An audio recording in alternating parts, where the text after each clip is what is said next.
Well, my name's Peter Webster. I was station manager here in the late 1990s, 95 to 98, and we're currently standing in the main control room of Oldbury Power Station. I enjoyed it very much. I do admire the technology. I admire the control that goes into it, and I find it very interesting.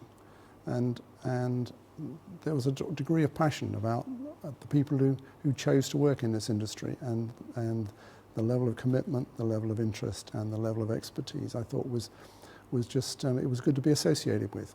It's putting to use that raw material, the uranium, for which there's very little other use in nature. It's a naturally occurring element, and be able to get electricity, power from that material through the processes that mankind has devised, I think is fantastic. And the degree of sort of control that's built into nuclear power plants that is very refined, and they are essentially big pieces of equipment. They're big toys. There's a lot of things that form part of the power station itself, and I just found that I continue to find them really very interesting. Well, we're obviously inside the Oldbury Power Station reactor block, and we're standing on top of one of the reactors on what we call the pile cap, which is essentially the top of the main reactor core itself. It's the area from which the reactor is accessed to refuel, and around us we can see the big fueling gantries and the fueling machinery which were used to routinely change the fuel. Well, the reactor, of course, is the source of heat for the power station, and inside this core, all of the nuclear fuel is sitting there, and also inside the space is the carbon dioxide gas, which is used to take the heat away from the fuel rods. And also inside this space are the boilers, the heat exchangers. So you can imagine this is the unit that essentially produces the steam, which turns the steam turbines, which we'll look at elsewhere. But in terms of what you can see going on up here, you could see very little. And unless the plant was refueling, this is what it looked like. It was calm, reasonably quiet, and as I say, a little warmer. The gas is circulated round. The gas is at quite a high pressure, and it's circulated round inside the core by some large steam-driven gas circulators, which are elsewhere down in the reactor hall, well below us. And there are some pipes which you can't see from here, which basically bring feed water into the boilers.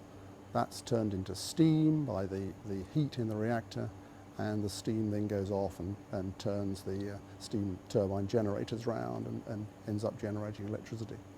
The fuel does need changing from time to time, and this type of reactor, the Magnox reactor, is one of the very few in the world that's able to change that fuel while the reactor's at power, essentially on-load refueling, we called it. Where I am now is on the top of the central block between the two reactors, and this essentially is the top of a lot of tubes that go down into various facilities.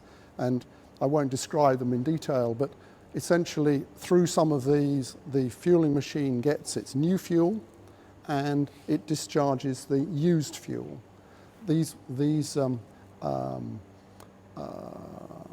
Essentially these holes are sometimes go all the way down to the cooling ponds where the fuel is kept. Sometimes they're just storage tubes.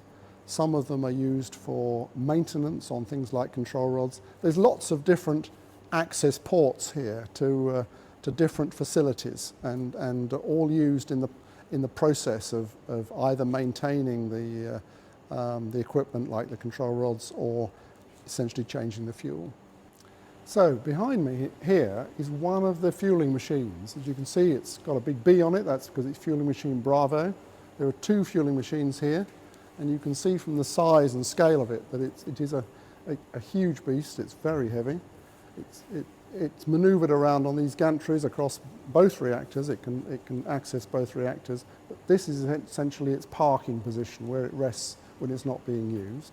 And underneath me are the standpipes that give access to the core and the fuel and all the other stuff. But essentially, this is the top of the reactor I'm standing on now.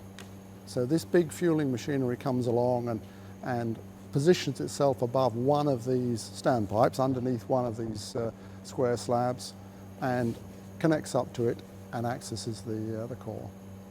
Before the fueling machinery gets here, it picks up a number of new fuel elements from the store, essentially loads itself up with new fuel elements. It comes over here with those new fuel elements on board. Having connected itself up to the reactor, there's a large sort of, I'll call it a grab, that goes down into a particular channel, and it picks up the 8 elements one by one. It latches onto the top of each element, pulls it up, puts it into the core, and does it with the other 7. So it picks all 8 out of that particular channel, and then it takes the new fuel, which it's brought with it, and reloads those back one at a time into that channel. And then when it's finished, it seals itself up again, seals the reactor up, and goes away to do something else. But that's the process in essence. We're now in the gas circulator hall. This is the ground floor now we're at in the building. Behind me, you can see the main curve of one of the reactors, and this is reactor 2.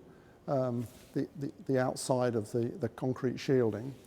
Behind me here we have one of the 4 steam-driven gas circulators, and these are essentially large fans inside the inside the inner space of the core, which circulate the gas round and takes the heat away from the hot fuel elements and converts the water in the boilers into steam. So these are the circulating fans. There's lots and lots of pipes and bits of equipment and pumps around here, and most of those are here to support this turbo turbine. They provide the lubricating oil, they provide the oil for the operating valves and all the coolers and those kind of things. Well, we're now in the main turbine hall, and you can see there are 2 turbines here, one this end, one that end, and each of those was connected to one of the reactors. They're a multi-cylinder turbine, and on the end of which is the electrical generator. There's lots and lots of equipment in the basement here, all feed heaters and steam pipe work and water pipe work and electric pumps and oil systems and all of the complex array of equipment that's needed to support these turbo generators. They rotated at 1,500 RPM. They were 1,500 RPM machines. In its heyday, when this plant was operating, this room would be noisier. You wouldn't be able to have the conversation we're having now, quite a lot of noise. It would be hot. They were very warm plants, and they, particularly in summer, the buildings did get very warm. It does look much as it did when it was operating. You can see some of the paintwork is starting to peel a little bit on the colder materials. It looked much smarter than this when it was generating. Very limited number of controls down here. You can just see a few dials on these panels, essentially monitoring various things. But all of the primary controls were up in the main control room. Well, this room is the main control room, and as the name suggests, this is where everything is controlled from. There are a lot of controls in this room and a lot of indications, because to support sort of safe, reliable operation of a reactor and the sort of ancillary equipment, the turbines and the other things you need to end up with electricity coming out the end of the process. There's a lot of systems there to support all that. There's sort of oil systems and water systems and gas systems and lots of indications in here of the condition of those particular systems, the pressures, the temperatures, what's happening in them, and the ability to open and close valves and to put settings into controllers from up here. So essentially this did run the reactor and all of its equipment. One of the things they built into this kind of plant was, we call it redundancy, but it's essentially to ensure that the plant can continue running. We put in a number of each particular pump so that you could take out one pump if it developed a fault or you wanted to do routine maintenance on it, and still keep the plant running. You didn't have to shut it down just because one pump needed a little bit of work on it. So there's multiples of a number of sort of the features and facilities here. That's why there's so much around. It's important when running these reactors that you're absolutely confident the things will remain under control, will remain safe, and will safely shut down if they need to. Safety is always uppermost in our thinking, actually, in a place like this, because we know that our primary task is to generate electricity from these reactors. But the overriding requirement is to make sure the reactors are themselves safe. This technology is such that you do need to ensure that the radioactive material is contained, is controlled, and a lot of these systems are there to do that. It's not been unusual to find people do a number of decades working in these plants. I enjoyed being part of that team, actually. It felt a bit like a sort of ship, and you have the privilege of coming aboard as captain, and it was a plant that worked very well. It performed very well, very consistent, very reliably. It was a very safe place to work, and it had a very a hard one, but a very good record, and it was something to be proud of. We did what we were here for, and that was generated electricity 24 hours a day, reliably, safely, and that was our job, and we were proud of it.